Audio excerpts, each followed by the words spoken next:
Alhamdulillahirobbilalamin. Hadirin dimohon berdiri untuk menyanyikan lagu Indonesia Raya.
Warahmatullahi wabarakatuh. Guru penggerak yang saya hormati, saya merasa bangga karena di Kecamatan Sukabumi ini sudah banyak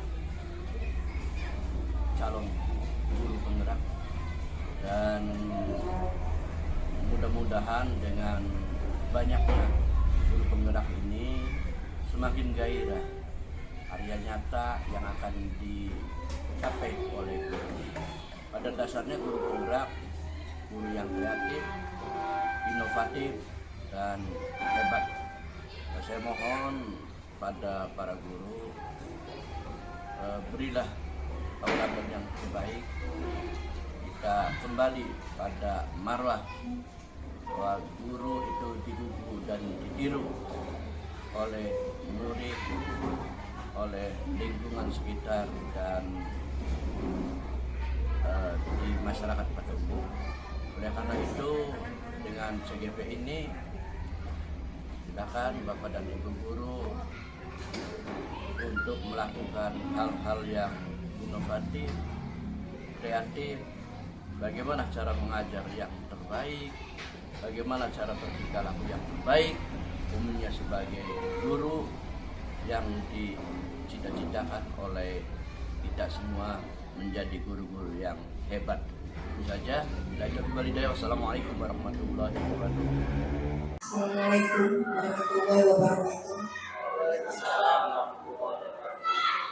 Terima kasih kepada CGP yang telah memberikan waktunya kepada saya sebagai Kepala UPTD SDN 2 Cadang Pinggang, yang pada hari ini, hari yang berbahagia, kita berkumpul untuk mendukung, mensupport CGP dalam aksi nyata dalam kegiatan diskriminasi ini. Untuk itu, terima kasih kepada Ibu Bapak yang telah menyampaikan pertemuan kali ini. Semoga CGP kita atas nama Ibu Siti Komaria dan Pak Nur Khayan diberi kelancaran, diberi kemudahan untuk berjalan selanjutnya. Dan semoga dengan adanya CGP, UPTD SDN 2 bertambah maju untuk lebih berkreativitas ke depannya. Hanya itu support dari saya untuk CGP Pandu Hayang dan Siti Komaria. Semoga berhasil. Tetap semangat. Assalamualaikum warahmatullahi wabarakatuh.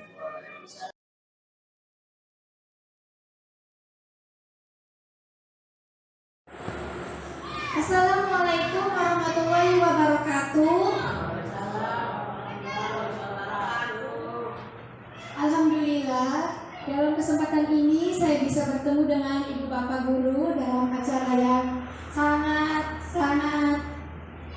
indah dan bahagia ini, yaitu acara diseminasi modul 1.4 budaya positif. Ini adalah pembelajaran calon guru penggerak. Perkenalkan, nama saya Siti Komaria dari UPTD SDN 2 Cedar Pinggan. Udah pada kenalkan Ibu Bapak? Ya.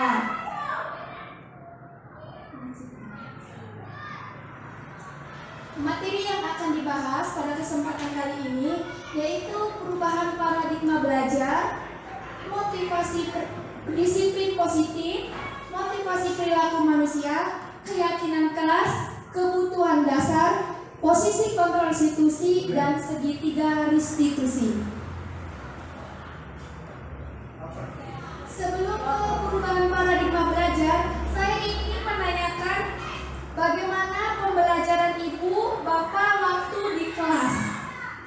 Maksudnya pembelajaran Ibu Bapak itu di kelas itu menggunakan metode apa, model apa, menggunakan strategi apa? Boleh ada yang mau bercerita dulu? Ya, terima kasih. Sebelumnya saya Wawan dari UPTD S2 Cedar Pinggan. Kebetulan saya mengajar di kelas 6. Sini sharing saja. Metode yang saya lakukan di kelas itu ada beberapa metode, beberapa cara. Pertama, untuk hari yang lalu, hari Kamis, saya menggunakan metode diskusi. Jadi diskusi itu seperti biasa pada umumnya, bahwa guru menentukan topik bahasan, subtemanya apa. Kebetulan kemarin saya itu tentang proklamasi.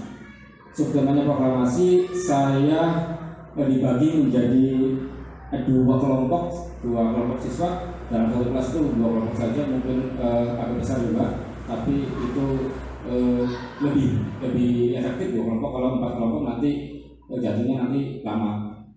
Diskusi itu terjadi interaktif antara siswa dan siswa. Nah, jadi guru itu hanya sebagai fasilitator, hanya sebagai penguat gitu, hanya sebagai kalau sebagai subjek lah gitu. Ini menumbuhkan rasa keingintahuan siswa tentang suatu hal yang bisa ditanyakan dan bisa ditanggapi oleh siswa lain. Jadi dengan diskusi ini terjadi hubungan timbal balik atau interaksi antara siswa. Itu yang saya lakukan di hari yang kemarin. Selain itu ada juga metode klasikal seperti biasa, ceramah dan lain-lain gitu. Mungkin itu saja yang dapat saya sharing di sini. Barangkali teman yang lain nangkap. Terima kasih Mbak Waryana atas ceritanya. Boleh ada yang mau menambahkan? Mungkin bercerita tentang waktu di kelas itu menggunakan model dan strategi seperti apa? Ya, saya dulu bercerita ya Bapak Ibu. Sebelum belajar dengan calon guru penggerak ya di pendidikan guru penggerak, saya jujur ya Bapak Ibu, di sekolah itu menggunakan metode ceramah. Jadi saya berdiri di depan menerangkan kepada siswa, lalu siswa melihat keterangan saya, maksudnya penjelasan saya, mereka cuma jadi sebagai objek. Jadi enggak cuma sebagai penerima transfer ilmu. Pak Waryana udah bagus, sudah menggunakan metode diskusi. Tetapi kalau saya waktu belum mengikuti pendidikan guru penggerak, saya menggunakan metode ceramah. Ternyata setelah saya mengikuti pendidikan guru penggerak, saya mengetahui bahwa menurut Ki Hajar Dewantara, selanjutnya kawan, filosofi Ki Hajar Dewantara bahwa pendidikan adalah proses menuntun segala laku murid sesuai kodrat anak untuk mencapai keselamatan dan kebahagiaan setinggi-tingginya sebagai manusia atau anggota masyarakat. Jadi kata Ki Hajar Dewantara, murid itu sebagai kertas yang kosong. Jadi mereka itu mau menerima ilmu yang akan mereka dapatkan di sekolah, di bangku sekolah ya. Kemudian pembelajaran berpusat pada murid, student centered learning, yaitu guru cuma sebagai fasilitator.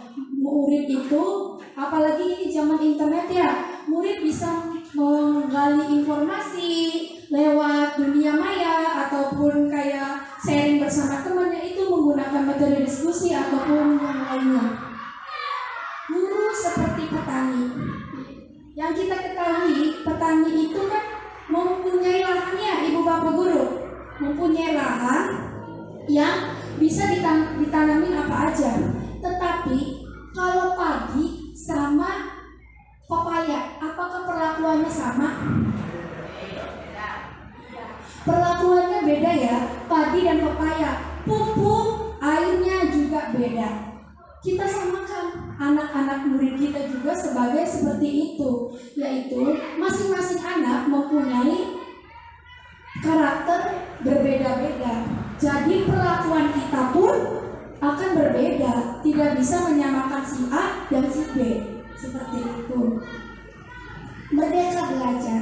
Sekarang Kemendikbud sudah mengacu kepada merdeka belajar.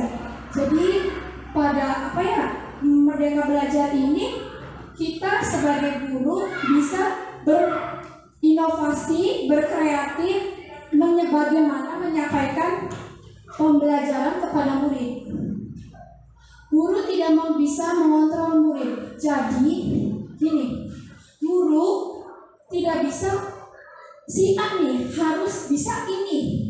Tidak bisa seperti itu. Maksudnya tidak bisa kaku, memaksakan. Seperti itu. Selanjutnya Pak.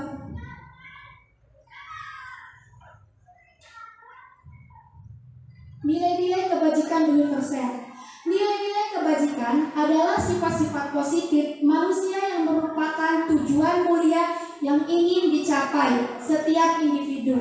Nilai-nilai tersebut bersifat universal dan lintas bahasa, suku bangsa, agama maupun latar belakang. Setiap perilaku, perbuatan memiliki suatu tujuan.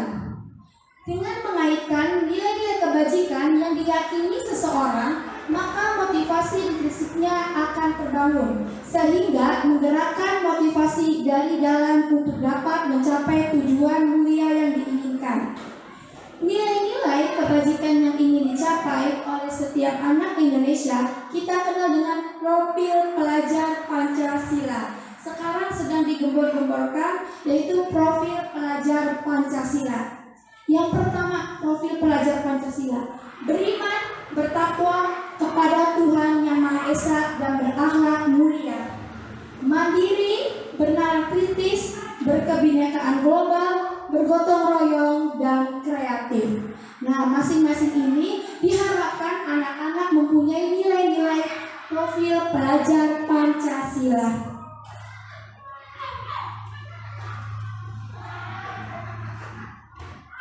Selanjutnya, materi selanjutnya itu disiplin positif. Bapak pendidikan kita, yaitu Ki Hajar Dewantara, menyatakan bahwa di mana ada kemerdekaan, di situ harus ada disiplin yang kuat. Sungguh pun disiplin itu bersifat disiplin, yaitu kita sendiri yang mewajibkan kita dengan sekeras-kerasnya. Tetapi itu sama saja, sebab jikalau kita tidak cakap melakukan disiplin, wajiblah penguasa lain mendisiplin diri kita. Dan peraturan demikian itulah harus ada di dalam suasana yang merdeka.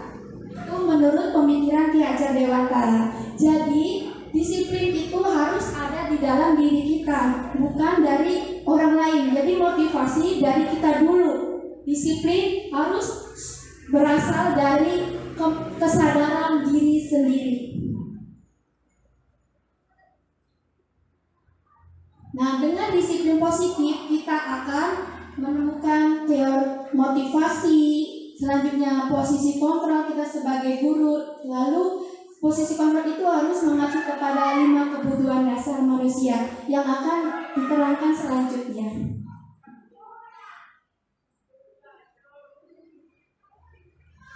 Motivasi perilaku manusia. Menurut Bapak Ibu, motivasi perilaku manusia itu ada berapa?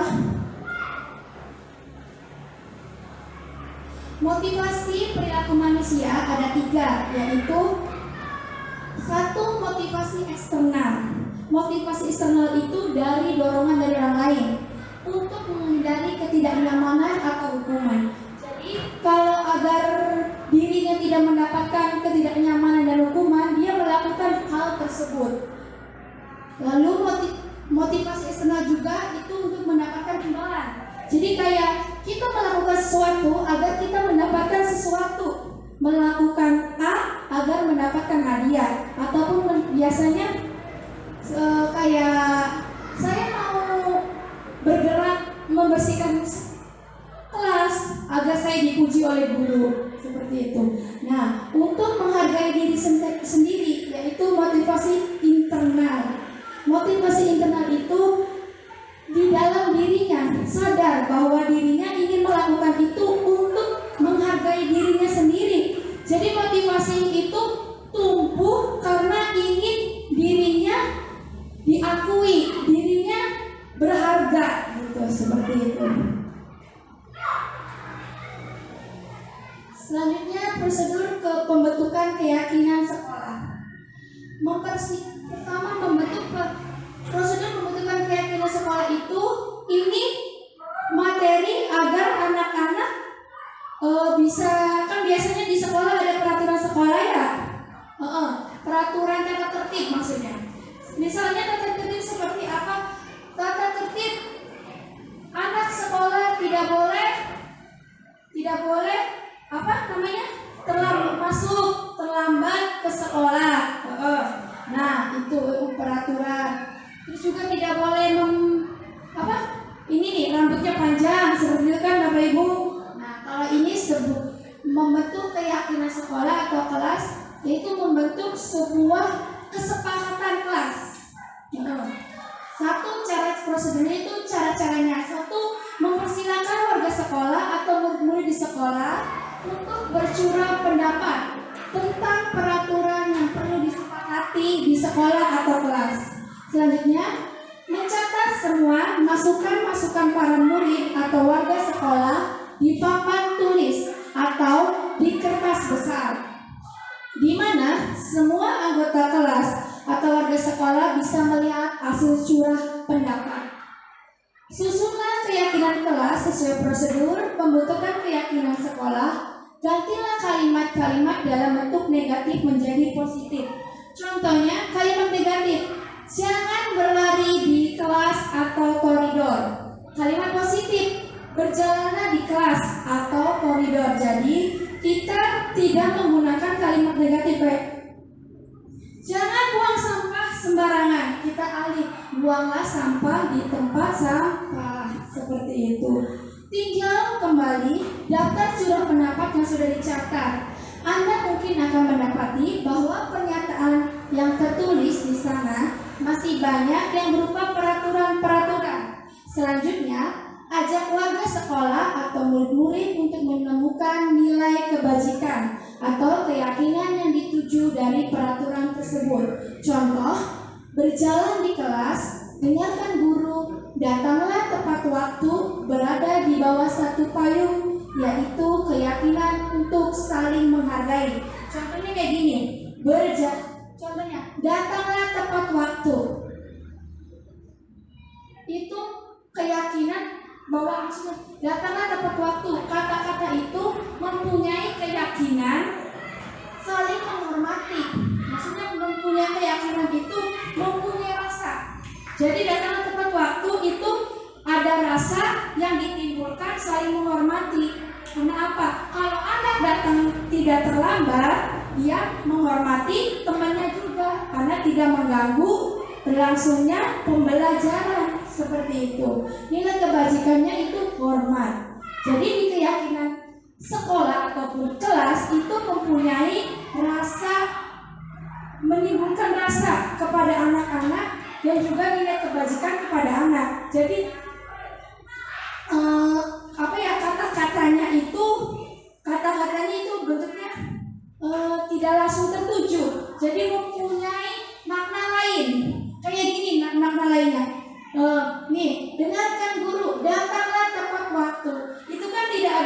rasa tanggung jawablah kepada tidak ada kata saling menghormati, tapi dengan dia datang tepat waktu, dia mempunyai rasa saling menghormati. Itu menghormati guru dan menghormati temannya. Kalau dia nggak datang tepat waktu, datangnya dia terlambat tepat waktu, otomatis pembelajaran tidak akan terganggu seperti itu. Keyakinan inilah yang dimasukkan dalam daftar untuk disepakati. Kegiatan ini juga merupakan pendalaman, pemahaman, bentuk peraturan keyakinan sekolah atau kelas. Tinjau ulang keyakinan sekolah atau kelas secara bersama-sama. Seharusnya setelah beberapa peraturan telah disatukan menjadi beberapa keyakinan, maka jumlah butir pernyataan keyakinan akan berkurang. Sebaliknya, keyakinan sekolah atau kelas tidak terlalu banyak, bisa berkisar antara 3 sampai 7 prinsip keyakinan. Bila mana terlalu banyak, maka warga kelas akan sulit mengingatnya dan akibatnya sulit untuk dijalankan. Jadi keyakinan kelas tidak haruslah sampai puluhan, bahkan sampai ibaratnya lebih dari 10, lebih bagus berkisar antara 3 sampai 7 prinsip keyakinan. Setelah keyakinan sekolah kelas selesai dibuat, maka semua warga kelas dipersilakan meninjau ulang dan menyetujui dengan menandatangani keyakinan sekolah atau kelas tersebut, termasuk guru dan semua warga murid. Keyakinan sekolah atau kelas selanjutnya bisa dilekatkan di dinding kelas di tempat yang mudah yang dapat dilihat semua warga kelas. Selanjutnya, contoh keyakinan kelas. Contohnya ini keyakinan untuk kelas 1 ya. Setiap anggota kelas perlu belajar. Setiap anggota kelas perlu senang. Setiap anggota kelas perlu melakukan tugas. Setiap anggota kelas perlu saling menghargai. Dan setiap anggota kelas perlu merasa aman. Nah, dari kata-kata ini mempunyai nilai kebajikan dan rasa ini. Setiap anggota kelas perlu belajar, berarti ada nilai kebajikannya, yaitu kemerdekaan belajar. Setiap anggota kelas perlu senang, mempunyai rasa ini kesenangan gitu.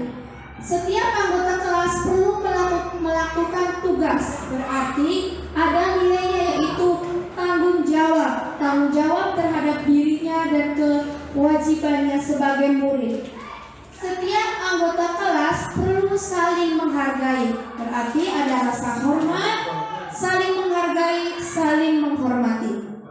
Setiap anggota kelas perlu merasa aman, jadi anak itu menumbuhkan rasa aman, rasa nyaman. Contoh keyakinan pada kelas 5. Selalu bersikap positif, senantiasa menjadi diri terbaik, percaya dan menghormati orang lain serta barang miliknya, berkomitmen terhadap setiap tugas, senantiasa membantu. Itu adalah dari kata-kata selalu bersikap positif, berarti menumbuhkan rasa positif dan disiplin. Senantiasa menjadi diri terbaik, berarti menumbuhkan rasa itu anak itu dengan kata-kata ini diharapkan anak-anak menumbuhkan motivasi intrinsiknya, percaya dan menghormati orang lain serta barang miliknya, berarti rasa tanggung jawab, berkomitmen terhadap setiap tugas, itu tanggung jawab terhadap tugasnya, senantiasa membantu, berarti ada sikap yang diharapkan, yaitu sikap kerjasama. Keyakinan pada kelas 7, contohnya hormat. Kami meyakini bahwa sangat penting untuk menghormati semua orang dan barang milik orang lain. Bekerja, kami meyakini bahwa sangat penting untuk mengerjakan segala pekerjaan ditugaskan. Selanjutnya, diterima dan dimiliki. Kami meyakini bahwa sangat penting untuk merasa diterima pada suatu kelompok dan saling peduli satu dengan yang lain. Peraturan selalu kembalikan buku ke tempatnya. Itu menumbuhkan keyakinan kelas seperti apa? Iya benar, tanggung jawab. Dilarang mengganggu orang lain. Keyakinan kelasnya menghormati. Hadir di sekolah 15 menit sebelum pembelajaran dimulai. Disiplin. Dilarang melakukan kekerasan. Sopan santun, disiplin. Dilarang menggunakan narkoba. Apa Bapak Ibu? Dilarang menggunakan narkoba. Disiplin. Hormat. Bergantian atau menunggu giliran. Disiplin. Gunakan masker. Keyakinan kelasnya disiplin. Jangan berlari di kelas atau koridor. Sopan santun bisa, disiplin bisa. Coba kita lihat selanjutnya. Apakah benar? Peraturan seperti tadi ya, kita cek jawaban kita. Selalu kembalikan buku ke tempatnya. Benar, tanggung jawab pada diri sendiri. Dilarang mengganggu orang lain. Benar tadi jawaban Ibu Atika. Menghormati orang lain. Hadir di sekolah 15 menit sebelum pembelajaran dimulai. Menghormati orang lain dan berkomitmen. Kayak gini, hadir di sekolah 15 menit sebelum pembelajaran dimulai. Kenapa ada keyakinan kelasnya rasa menghormati orang lain dan berkomitmen? Karena kalau kita hadir tidak telat seperti yang tadi saya obrolkan ya, kalau kita datangnya tidak telat, tidak akan mengganggu orang lain, tidak mengganggu pembelajaran yang telah berlangsung. Jadi kalau murid-murid sudah siap semua, otomatis pembelajaran tidak akan terganggu. Tidak ada anak-anak yang kayak gini, tak Bu, punten mau masuk, maaf saya terlambat. Jadikan pembelajaran mulus ya. Dan ada kata-kata berkomitmen. Iya, karena sudah komitmennya hadir di sekolah 15 menit dan dia hadir. Jadi dia ada rasa komitmen, disiplin juga. Dilarang melakukan kekerasan. Ya benar, keselamatan dan menghormati orang lain. Dilarang menggunakan narkoba. Keyakinan kelasnya itu ada rasa buat kesehatan. Bergantian atau menunggu giliran.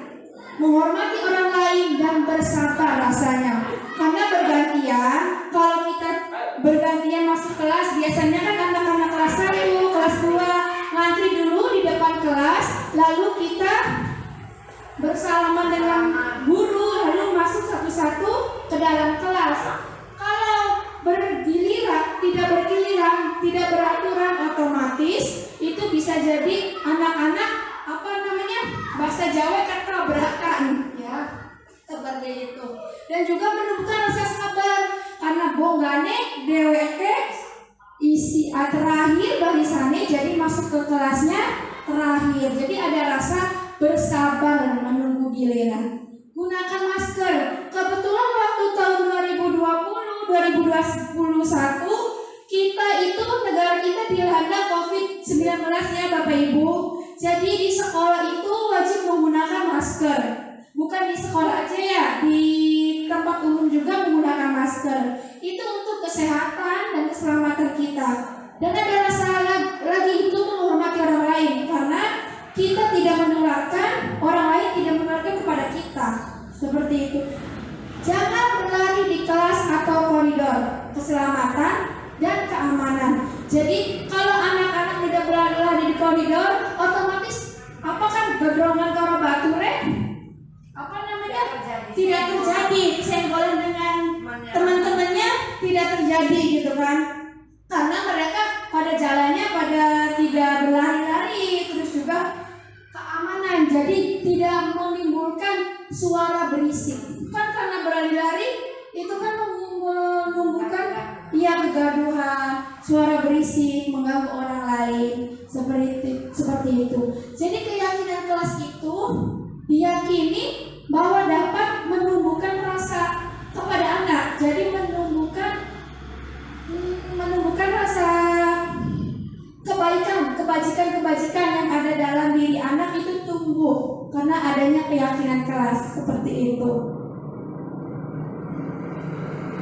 Dengan adanya peraturan kelas, lalu peraturan kelas itu seperti tadi, kayak tidak berlari di koridor, itu mempunyai keyakinan kelas keamanan. Itu tercakup dalam peraturan kelas, tercakup dengan keyakinan kelas.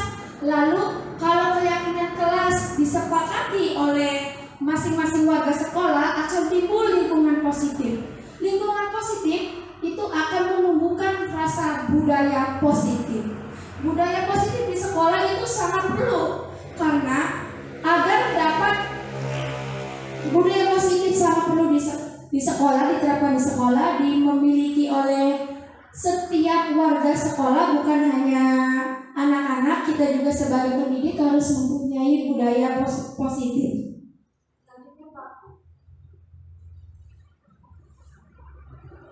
Perbedaan hukuman dan konsekuensi. Sesuatu hukuman, biasanya hukuman diberikan pada saat apa, Bapak Ibu?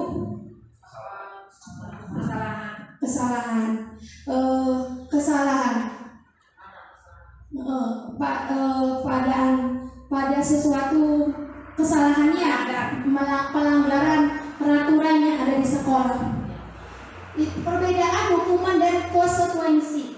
Hukuman dan konsekuensi. Hukuman, sesuatu yang menyakitkan harus terjadi. Kalau konsekuensi, sesuatu harus terjadi. Membuat anak sakit, fisik maupun hati untuk jangka waktu lama. Jadi hukuman itu bisa mengimpres kepada anak. Jadi anak itu merasa kayak hatinya dan fisiknya itu sakit, kayak tertekan, terus juga buat ke sekolah itu merasa kayak takut. Jadi dia itu mempunyai timbul rasa malas gara-gara pernah mendapatkan hukuman. Kalau konsekuensi, anak menghargai disiplin. Hukuman itu sifatnya paksaan. Jadi paksaan, kalau kamu gak nurut, kamu akan dihukum ini. Jadi kan anak itu melakukan itu karena ada paksaan. Kalau konsekuensi, stimulus dan tanggapan. Mendorong anak menyakiti diri sendiri, hukuman. Konsekuensi, mendorong anak agar mudah menyesuaikan diri. Hukuman, konsep diri yang buruk. Konsekuensi, konsep diri yang baik. Anak belajar untuk menyembunyikan kesalahan. Karena dia takut dihukum, maka dia menyembunyikan kesalahan dia. Orang ira nak anui kalau tiba-tiba ira diumpetakan, orang bakal ngaku karena khawatir dihukum. Kalau konsekuensi, anak belajar untuk mematuhi peraturan. Hukuman, marah, rasa bersalah, dipermalukan, merasa tak dihargai. Kalau konsekuensi, kehilangan hak, dibuat tidak nyaman, diasingkan untuk sementara.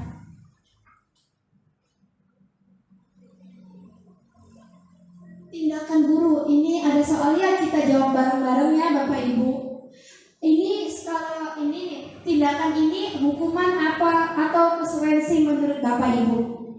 Tindakannya seperti ini, tindakan guru nih. Mencatat 100 kali di dalam buku kalimat, saya tidak akan terlambat lagi karena terlambat ke sekolah. Hukuman atau konsekuensi? Konsekuensi. Coba kita tar dulu, kita satu-satu ya. Lari mengelilingi lapangan basket 2 kali karena terlambat hadir di sekolah. Hukuman atau konsekuensi? Murid diminta untuk push up 15 kali karena tidak menggunakan masker ke sekolah. Hukuman apa konsekuensi? Selanjutnya, mengganti hukuman atau konsekuensi. Selanjutnya, murid disuruh untuk menggunakan sepatu seharian di sekolah karena tidak menggunakan sepatu hitam. Hukuman. Lari mengelilingi lapangan basket 2 kali karena terlambat 10 menit untuk pelajaran PJOK. Konsekuensi. Berarti yang pertama tadi jawab PJOK. Konsekuensi. Kalau saya rasa konsekuensi yang terakhir itu, karena itu kan ada pelajaran PJOK-nya. Kalau yang lain mungkin hukuman. Kalau yang ini saya rasa konsekuensi. Berarti yang pertama tadi apa Bu? Hukuman. Yang kedua konsekuensi.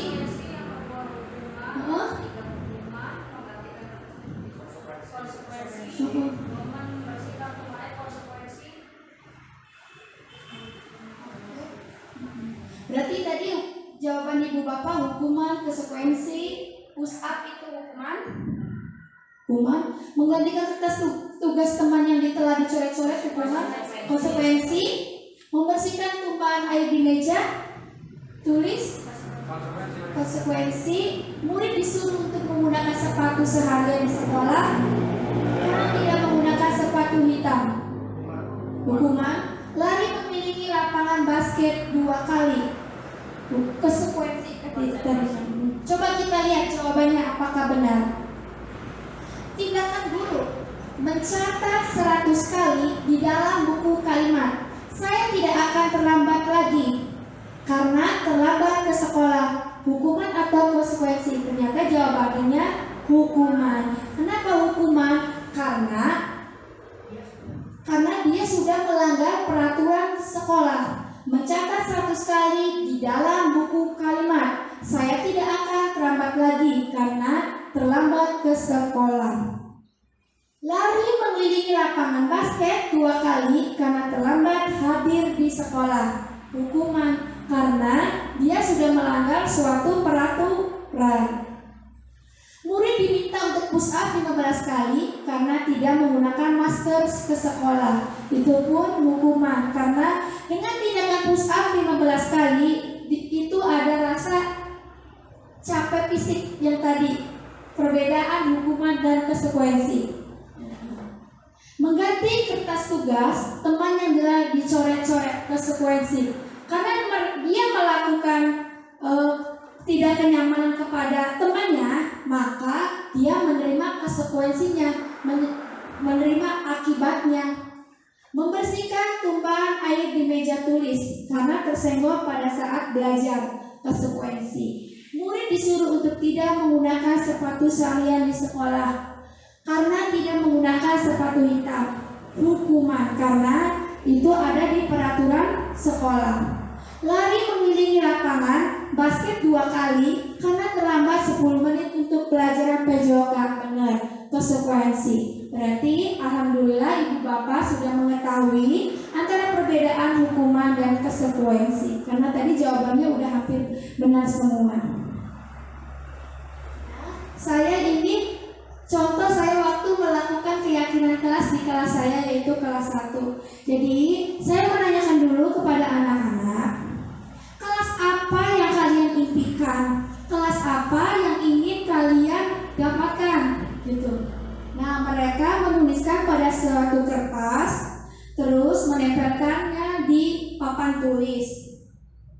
Selanjutnya, saya setelah mendapatkan kesepakatan bersama, contohnya kayak seperti ini ya Bu, Ibu Bapak, saya setelah mereka menuliskan keyakinan kelas di masing-masing kertas lalu ditempelkan, terdapat beberapa keyakinan yang disepakati bersama, yaitu pertama, bekerja sama menjaga kebersihan kelas. Jadi menjaga kebersihan kelas menimbulkan rasa kedisiplinan, tanggung jawab. Jadi tidak mengacu kepada yang piket saja.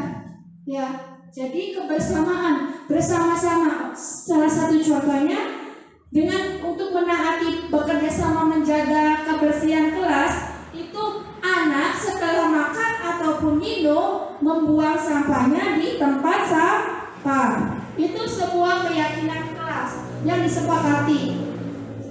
Yang kedua, keyakinan kelas yang telah saya sepakati dengan anak-anak, yaitu menjaga dan meletakkan barang sesuai tempatnya. Jadi kan kita di sekolah kita mempunyai banyak buku ya. Jadi bukunya saya bagikan untuk anak-anak membacanya, lalu mereka dengan rasa tanggung jawab meletakkannya kembali ke tempat yang seperti semula, seperti itu. Selanjutnya, mengerjakan tugas. Jadi mengerjakan tugas itu bukan hanya tugas PR, tapi mengerjakan tugas yang ibu saya berikan kepada mereka agar mereka mempunyai rasa tanggung jawab. Dengan kata-kata keyakinan kelas mengerjakan tugas, mereka mempunyai rasa tanggung jawab. Seperti itu. Selanjutnya, keyakinan yang telah saya sepakati, saling peduli, menghargai, dan membantu sama lain. Jadi dengan kata-kata itu diharapkan anak-anak bisa saling menghormati, menghargai, dan membantu sama lain. Contohnya, kalau ada kejadian seperti ini, ada anak yang tidak membawa pensil. Kan saya ngajar kelas 1 ya Bapak Ibu. Kan ada aja yang anak tidak membawa pensil atau penghapus lah. Kalau ada keyakinan kelas seperti itu, pasti ada anak yang dengan sukarela dia memberikan apa namanya pinjam ini kotik kita mah baik karena orang. Nah, dengan rasa keyakinan kelas ini, anak rasa kasih sayang, rasa empati saling membantu, anak tumbuh. Selanjutnya, duduk pada kursi yang disediakan. Kenapa saya dan anak-anak membuat keyakinan duduk pada kursi yang disediakan? Karena pengalaman ya Bapak Ibu, kelas 1 itu banyaknya anak-anak itu pada lari-larian baik. Pasti Ibu Bapak guru juga masih dengar ya kalau anak kelas 1 itu sering ribut. Gak mau diam, terlalu aktif ya Bu ya. Nah, jadi saya dan anak-anak biar menumbuhkan rasa nyaman, rasa aman di kelas, mempunyai keyakinan kelas duduk pada kursi yang disediakan sehingga anak-anak tidak berlarian di dalam kelas. Gitu. Seperti itu. Selanjutnya Pak. Nah, materi selanjutnya yaitu 5 kebutuhan dasar manusia. Yang pertama, bertahan hidup. Ya, seperti yang kita ketahui, untuk bertahan hidup itu ada kebutuhan yang harus kita penuhi, yaitu sandang, pangan, dan papan. Kasih sayang dan rasa diterima. Ya, otomatis sebagai manusia kita ingin ada rasanya kasih sayang. Kayak anak sing bahasa nyanyian kan? Apa bahasa ini ya? Apa namanya? Tak kenal maka tak sayang. Gitu kan? Ibaratnya hidup tanpa cinta bagai taman tak berbunga. Bener kan Ibu Bapak? Itu kan kasih sayang harus diterima. Nah, kesenangan. Manusia juga perlu adanya kesenangan.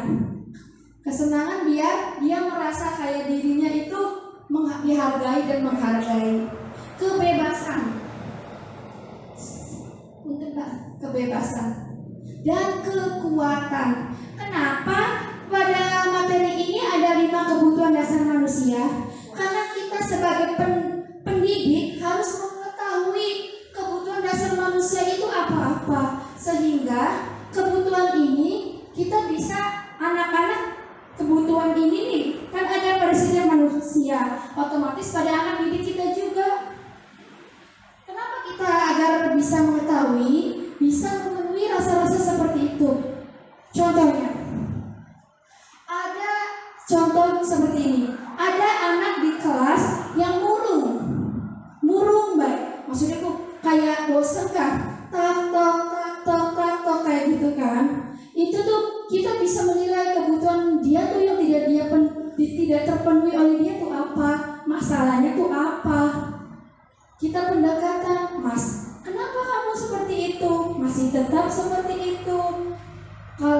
Terus kita ngajar lagi, perlakuan dia tidak semangat di kelas.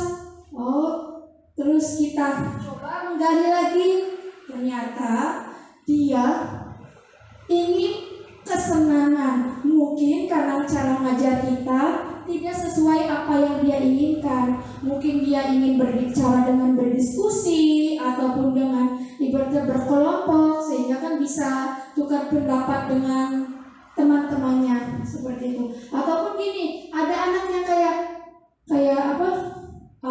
tidak memperhatikan, diomongin kayak, ayo kamu bisa nggak, kalau nggak tahu kayak gitu. Terus benar-benar mungkin dia di rumahnya mempunyai kurang kasih sayang, ataupun kayak kita kurang pendekatan terhadap anak gitu.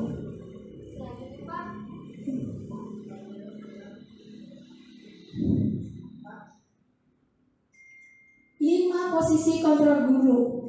Biasanya kita sebagai apa nih, meletakkan diri kita, maksudnya memposisikan diri kita sebagai guru itu sebagai apa? Biasanya penghukum, pemberi rasa bersalah, teman, pemantau, atau manajer. Ini maksudnya kalau mempunyai anak-anak diketahui mempunyai permasalahan gitu, kita memposisikan diri kita sebagai apa? Biasanya sebagai apa? Ibu mau bercerita, Bu? Halo, terus biasanya di kelas itu memposisikan diri sebagai apa? Kalau diketahui ada anak yang maksudnya dia bandel gitu, ibu memposisikan posisi ibu sebagai apa? Ya, biasanya posisikan sebagai teman ya, diajak berbicara apa masalahnya di rumah dan kenapa kamu maksudnya tingkahnya seperti itu, diajak ngobrol. Nanti juga dia akan bercerita sendiri permasalahannya sebenarnya. Terima kasih. Ada yang lagi yang mau bercerita? Mau bercerita? Untuk memposisikan diri kita sebagai apa kalau kita menemukan kayak permasalahan di kelas ataupun di sekolah. Mungkin gini nih ya, kalau kita memperoleh permasalahan, ada anak yang berkelahi. Contohnya ini ya Bu ya Pak, ada anak yang berkelahi. Nah, posisi kita sebagai apa untuk menangani permasalahan itu yang selama ini Bapak Ibu posisikan gitu. Ya, sebagai wasit itu maksudnya Bapak untuk menangani permasalahan itu, menyelesaikan masalah itu dengan posisi apa? Di sini ada penghukum, pemberi rasa bersalah, teman, pemantau, atau manajer.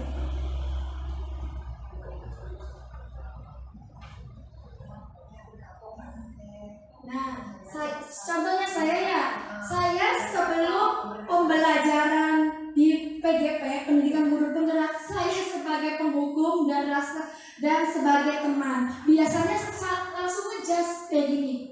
Ada anak yang berkelahi, kan saya panggil dua-duanya, terus saya ngobrol bener kayak Ibu Tris tadi, yuk ngobrol dulu, ada apa masalahnya gitu kan sebagai teman, kenapa kalian bisa melakukan ini. Nah, setelah itu langsung saya memposisikan diri saya sebagai penghukum. Ya wis, gara-gara ire pada kulet, wis berseni WC baik ataupun kayak gini, ya wis juguti sampah gitu. Nah, kayak gitu. Saya jujur waktu belum melakukan pendidikan guru penggerak, saya sebagai penghukum dan sebagai teman.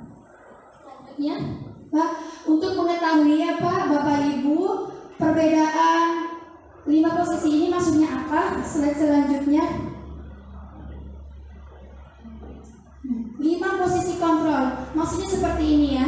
Penghukum, biasanya guru itu berbuat kayak gini, menghardik, menunjuk-nunjuk, menyakiti dan menyindir. Jadi kalau ada permasalahan, ini ada anak yang tidak menggunakan baju seragam yang tepat, harusnya dirabokan batik ya Bapak Ibu, gunakan kene baju putih. Kalau benar, langsung menunjuk, kamu kok pakainya baju itu?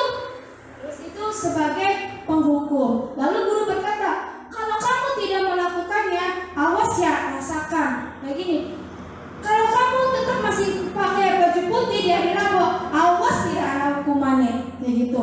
Hasilnya pemberontakan, menyalahkan orang lain dan berbohong. Iya Bu, kita itu jangan gak baju yang durung dibasuh.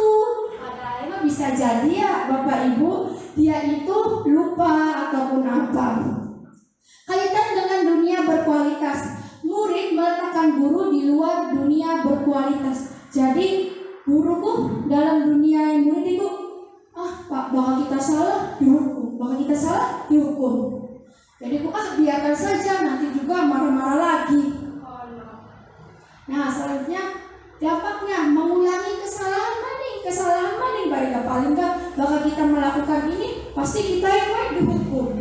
Paling enggak pasti kumpul sampah kayak gitu. Kalau membuat rasa bersalah, berceramah kayak gini nih, ibu kecewa ya, kamu seharusnya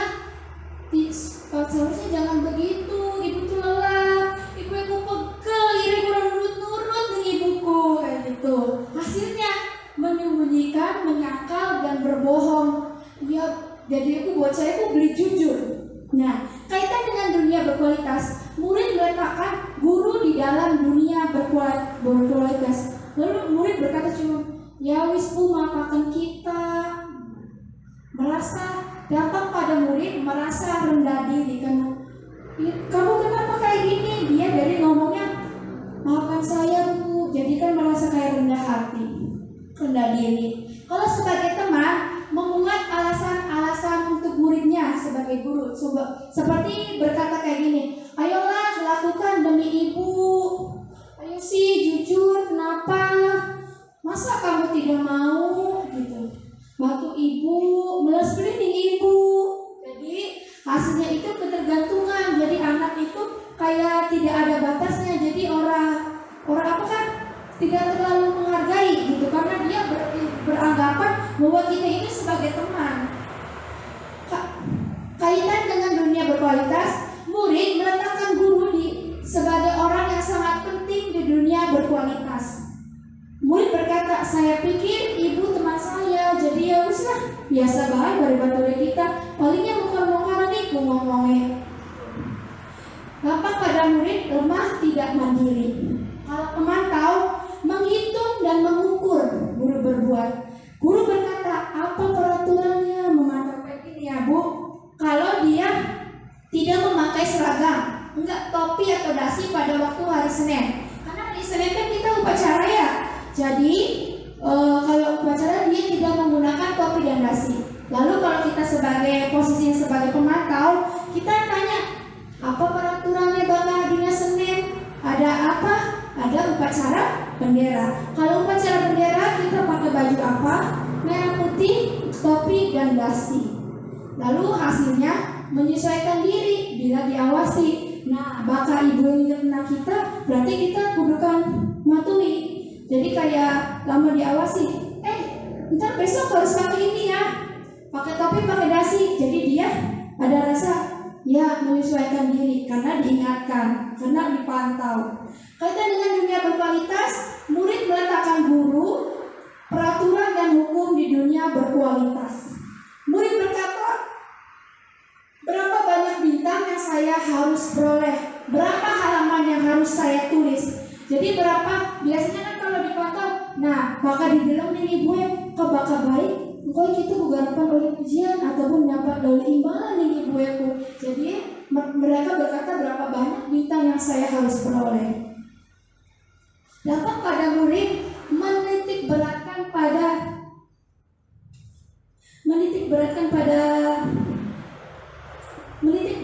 pada hadiah untuk dirinya.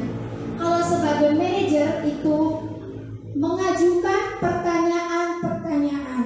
Jadi guru berbuat mengajukan pertanyaan-pertanyaan. Maksudnya guru itu tidak langsung ngejudge, tidak langsung, kamu salah gitu. Tapi dia mengajukan pertanyaan. Contohnya, apa yang kita yakini?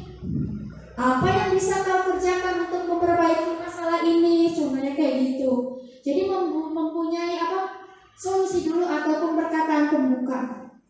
Hasilnya menguatkan pribadi. Kaitan dengan dunia berkualitas, murid meletakkan dirinya sebagai individu yang positif dalam dunia berkualitas.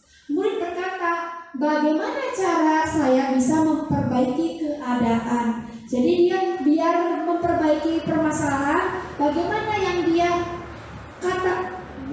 yang akan dia kerjakan atau lakukan agar masalah dia itu bisa bagaimana cara saya bisa memperbaiki keadaan. Jadi bagaimana cara dia untuk menangani permasalahan itu. Dampak pada murid mengevaluasi diri, bagaimana cara memperbaiki diri. Karena ada manajer dalam posisi kontrol guru, jadi murid itu tumbuh rasa mengevaluasi diri, bagaimana cara memperbaiki diri. Nah, dihukum oleh penghargaan, maksudnya seperti ini. Bapak Ibu di kelas masih pernah melakukan contoh kayak gini nggak? Kayak kalau kamu bisa mengerjakan soal ini, ibu dapat ibu memberikan hadiah, kasih hadiah. Siapa yang bisa mengerjakan ini, ibu kasih permen, maksudnya gitu. Pernah melakukan seperti itu nggak di dalam kelas? Pernah. Atau kayak gini. Ntar kalau yang bisa maju ke depan, nilainya ibu tambahkan. Pernah nggak kayak seperti itu? Dapat bintang. Kan kalau di TK tuh ya, kalau maju keberanian bintang atau bisa mengerjakan tuh. Nah, itu dihukum oleh penghargaan karena pengaruh jangka pendek dan jangka panjang. Penghargaan menghukum, penghargaan mengurangi ketepatan, penghargaan tidak efektif, penghargaan merusak hubungan. Jadi seperti ini, kalau penghargaannya kayak siapa yang bisa mengerjakan ini dikasih permen, otomatis anak-anak itu motivasinya yang akan timbul motivasi eksternal. Kenapa eksternal? Bukan dari dirinya dia. Kita pengen ngejak melakukan karena kita pengen permen. Bukan karena kita menghargai diri sendiri, karena ingin mendapatkan hadiah. Seperti hadiah kayak gini. Jadi kenapa dihukum oleh penghargaan? Jadi anak-anak ini tidak termotivasi. Kalau ada soal ataupun apa, dia pasti kayak gini. Nama si A dan si B, si C. Yang penting itu si A, si B dan C. Mislah paling-paling yang menanah hadiah si A, si Oli. Baru si A yang bisa ngerjain tugasnya, si A yang bisa ngerjain soalnya, seperti itu. Lanjutnya Pak. Dihukum oleh penghargaan selanjutnya. Penghargaan menurunkan kualitas. Penghargaan mematikan kreativitas. Penghargaan mengurangi motivasi intrinsik. Yang seperti saya tadi ngomong, yang penghargaan menurunkan kualitas. Jadi anak itu karena paling siapa sih bisa ngerjain akun baca kuat, otomatis yang dapat hadiah itu. Jadi dia itu terpacu pada sebuah hadiah, pada sebuah penghargaan. Jadi tidak mengacu untuk motivasi intrinsiknya. Jadi eksternal, pengen oleh hadiah, bukan menghargai dirinya. Seperti itu. Jadi penghargaan itu tidak terlalu efektif untuk dunia pembelajaran. Jadi mending jangan penghargaannya seperti jangan kasih hadiah, tapi kita sebagai pujian. Setiap anak itu padahal mempunyai kelebihannya masing-masing yang dapat kita puji gitu.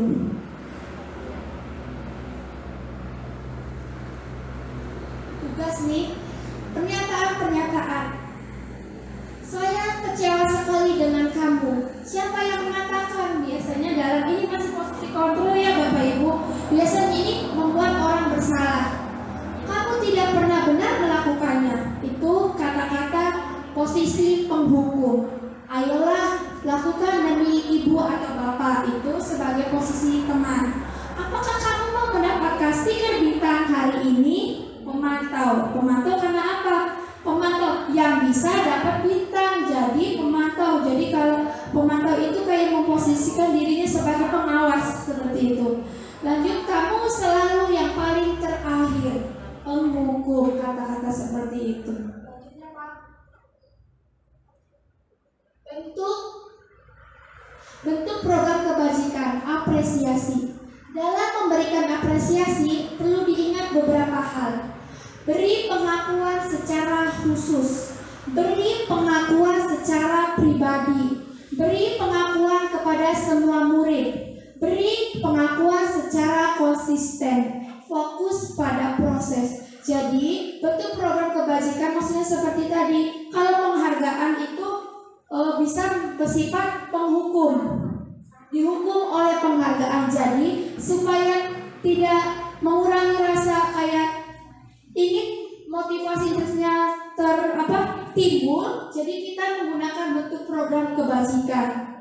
Beri pengakuan secara halus. Kamu sudah bagus ya, kamu hebat. Makasih ya, kamu sudah bertanggung jawab atas diri kamu. Makasih telah membuang sampah pada tempatnya. Seperti itu juga sebagai salah satu kata-kata kebajikannya Bapak Ibu. Ini contohnya seperti ini. Contoh pada kasus Anto dan Dino sedang bermain bersama di lapangan basket, dan tiba-tiba terlihat dalam sebuah pertengkaran adu mulut. Dino pun menjadi emosi dan mengadakan kontak fisik, menarik kemeja Anto dengan kasar sampai 3 kancingnya terlepas. Pada saat itu guru piket langsung melerai mereka dan membawa mereka ke ruang kepala sekolah. Ibu Suti sebagai kepala sekolah berupaya menenangkan keduanya, terutama Dino. Dino, sepertinya kamu saat ini sedang marah sekali. Mendengar itu, Dino pun mengalih bercerita tentang kekesalan hatinya. Ibu Suti pun melanjutkan bahwa membuat kesalahan adalah hal yang manusiawi dan bahwa mempertahankan diri adalah hal yang penting. Namun meminta Dino memikirkan cara lain yang mungkin lebih efektif karena saat ini Dino berada di ruang kepala sekolah. Selanjutnya Pak, ini ada kasus Dino dan Anto. Ya, Ibu Suti melanjutkan pertanyaan tentang keyakinan sekolah yang disepakati, serta apakah Dino bersedia memperbaiki kesalahan yang telah dilakukan terhadap Anto. Dino pun akhirnya berlahan mengangguk. Kemudian Ibu Suti balik bertanya kepada Anto, hal apa yang bisa dilakukan Dino untuk memperbaiki masalah. Anto menjawab, saya perlu kancing saya diperbaiki, Bu. Ibu, saya akan sangat marah kalau melihat kancing baju saya sampai copot 3 kancing begini. Ibu Suti pun kembali bertanya ke Dino, apakah yang akan dilakukan untuk menggantikan 3 kancing Anto yang terlepas. Nah, jadi Anto dan Dino itu berkelahi, lalu kancingnya Anto itu patah karena berkelahi dengan Dino. Selanjutnya Pak. Nah, Dino berpikir sejenak, namun menjawab, wah tidak tahu Bu, saya kembali mungkin ya Bu. Ibu Suti berpikir sebentar menanggapi, kalau dilem akan mudah terlepas kembali Dino. Bagaimana kalau kamu menjahitnya saja? Bersediakah kamu? Dino tampak ragu-ragu dan menanggapi, menjahit? Mana saya tahu bagaimana menjahit Bu. Ibu Suti meluruskan, apakah kamu bersedia belajar menjahit? Dino berpikir sejenak, memandang kemeja Anto dan menanggapi, yang mengajari saya siapa Bu? Dengan cepat Ibu Suti menjawab, Pak Irfan, guru tata busana. Dino kembali diam sejenak memandang kemeja Anto yang tampak kancing. Akhirnya Dino mengangguk tanpa menyetujui, dan sepanjang siang itu Dino belajar menjahit dan memperbaiki kemeja Anto. Terakhir kali terlihat kedua anak laki-laki tersebut, Dino dan Anto, pada jam pulang sekolah. Mereka sudah bercengkrama dan bersenda gurau.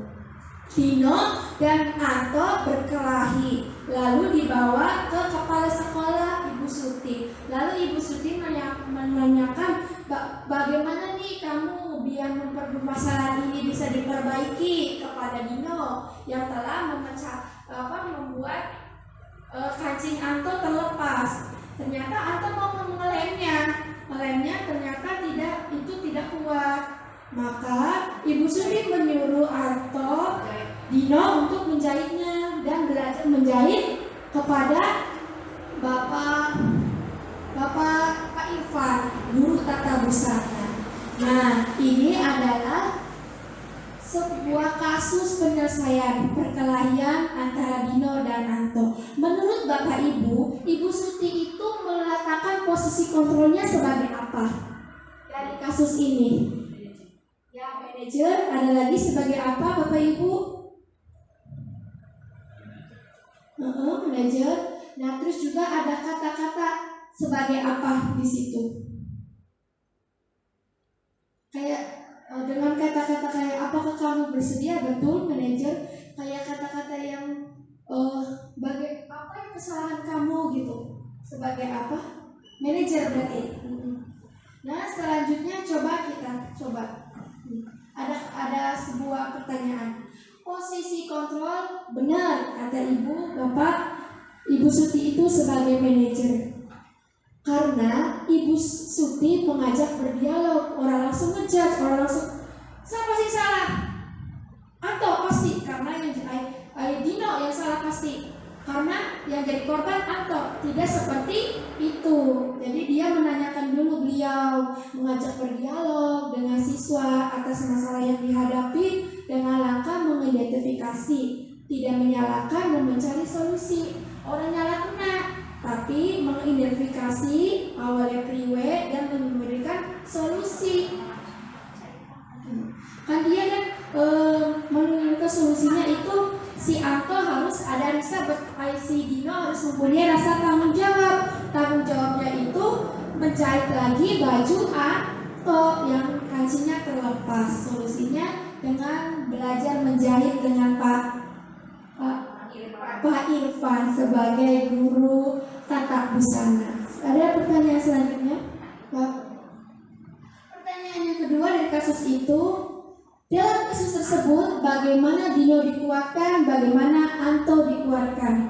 Ya, Dino tidak disalahkan walaupun Dino sudah melepaskan kancing Anto gara-gara berkelahi, tapi dia tidak disalahkan, malah dikasih kesempatan untuk belajar menjahit agar menyelesaikan permasalahan dia akibat yang dia lakukan. Anto diberikan solusi, dia kancingnya copot, solusinya dijahit nani Dino, seperti itu. Selanjutnya pertanyaan yang ketiga dari kasus itu, kira-kira nilai-nilai kebajikan keyakinan sekolah apa yang dituju dalam kasus tersebut? Adanya rasa kolaborasi dan tanggung jawab. Jadi kolaborasi antara Pak Irfan dengan Dino karena mengajarkan Dino menjahit, dan tanggung jawab karena dia melakukan perkelahian mengakibatkan kancing atau lepas, sehingga dia harus ada mempunyai rasa bertanggung jawab untuk menjahit kembali. Selanjutnya, Pak. Nah, selanjutnya kita belajar tentang apa itu restitusi. Karena di sekolah kita mempunyai beberapa permasalahan ya Bapak Ibu. Ibaratnya ada anak yang berkelahi, ada anak yang terlambat, ada anak yang salah menggunakan seragam, ada anak yang maaf ya kayak gawe mengkel bae ataupun enggak nurut di kelas, menyebabkan kegaduhan di kelas gitu. Nah, kita mengenal restitusi. Restitusi adalah proses menciptakan kondisi bagi murid untuk memperbaiki kesalahan mereka sehingga mereka bisa kembali pada kelompok mereka dengan karakter yang lebih kuat. Restitusi juga merupakan proses kolaboratif yang mengajarkan murid untuk mencari solusi untuk masalah mereka dan membantu murid berpikir tentang orang seperti apa yang mereka ingin menjadi dan bagaimana mereka harus memperlakukan orang lain.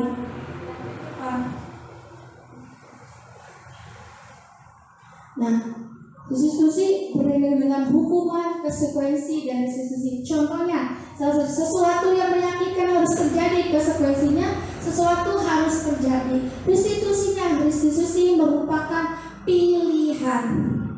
Selanjutnya, Pak. Nah, segitiga restitusi. Segitiga restitusi ini untuk menyelesaikan suatu permasalahan. Jadi kita memposisikan diri kita sebagai manajer ya untuk menyelesaikan suatu permasalahan. Segitiga restitusi itu ada tiga tahapan. Pertama, menstabilkan identitas, yaitu setiap orang pasti pernah melakukan kesalahan. Jadi kita bertanya dulu, kita berdialog dengan anak dan melakukan setiap anak juga pernah melakukannya seperti contohnya. Selanjutnya validasi tindakan yang salah. Iya, tindakan kamu itu kurang baik. Contohnya kayak gini, adakah cara yang lebih efektif untuk mendapatkan apa yang kamu butuhkan? Yang ketiga, menanyakan keyakinan. Kan kita di waktu materi yang tadi kita belajar tentang keyakinan kelas. Jadi keyakinan kelas apa yang telah kita sepakati? Terus solusinya seperti apa? Gitu. Nah, contoh di segitiga restitusi. Di kelas saya pernah melakukan segitiga restitusi. Contohnya seperti ini Bapak Ibu. Saya pernah berhadapan dengan anak yang berkelahi dan ada anak yang tidak menggunakan seragam sekolah dengan baik. Harusnya pakai batik tapi pakai baju putih. Nah, jadi saya melakukan segitiga restitusi. Yang pertama seperti ini, Bu.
Pada kasus yang pertama itu ada anak yang lagi enak-enak lagi bermain gitu, tiba-tiba mereka tuh berkelahi. Jadi kakek Ibrahim pengen dijemput di Muhammad, otomatis kan jadi bulat ya Bapak Ibu. Nah, saya panggil mereka berdua, terus saya tanyakan bagaimana gitu awalnya, ternyata ingin merebut mainannya. Nah, setelah itu saya menambahkan mereka, terus mengingatkan kan bahwa jangan kayak gitu, enak juga mainan itu bareng-bareng. Posisikan diri saya sebagai manajer dengan menggunakan segitiga restitusi. Selanjutnya mereka bersalaman dan saya pun menanyakan kepada mereka tentang keyakinan kelas. Keyakinan kelas kita kan emang tidak boleh belajar di kelas, istirahat tuh di kelas mainannya, maksudnya seperti itu. Nah, kalau kasus yang kedua ini Rizky tidak menggunakan pakai baju batik, dianya pakainya baju putih. Jadi saya menanyakan kenapa dia ngomongnya itu kena belum dicuci kata dia, tapi dia sudah keyakinan rasanya udah tahu bahwa setiap hari itu hari Senin apa, Selasa apa, tapi dia lupa untuk mencucinya, gitu seperti itu. Nah, kurang lebihnya materi yang saya sampaikan seperti itu. Mohon maaf atas kekurangannya. Di sini saya bukan menggurui ya Bapak Ibu, saya cuma berbagi informasi yang saya ketahui dan saya dapatkan. Semoga bermanfaat bagi Bapak Ibu. Wassalamualaikum warahmatullahi wabarakatuh.